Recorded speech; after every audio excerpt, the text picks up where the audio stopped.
Endry let the sound of flowing water guide him forward now. His pace shifted from a desperate flight to a thirsty pursuit. The smell of damp stone thickened in the air. It was a crisp scent that promised relief.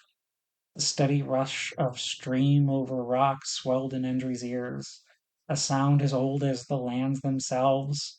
When the wall of trees finally broke, it was because their will could not bend to the river's demands.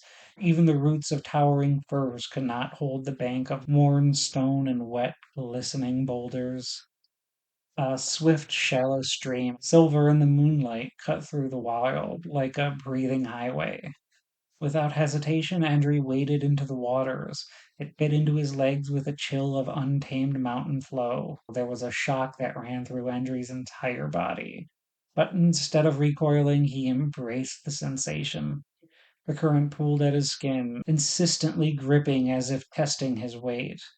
Endry let out a slow exhale and let himself fall. He finally washed the dirt and blood from his skin for the first time in days. The cool tunneled into his bones. It was the bath of ice needed to soothe the raw aches of the wounds he had gathered in these previous days. Endry drank greedily, letting the flow rush down his throat. Unseen life filled his stomach with the minerals they fed on as Endry quenched his thirst.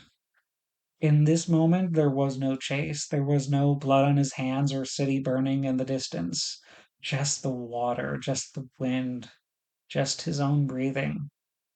The forest was taking him in, the river washing away all in a pagan baptism, a pact made between Endry and the woods themselves.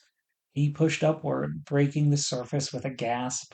Wet flowed from his dark hair, flowing down his back where he stood, bare and alert in the shallows of the stream. Before he could stop himself, before he could think, Endry pulled back his head and howled. His screams rang through the canopy. The wind carried it far, further than Endry would have thought, and in the distance someone listened.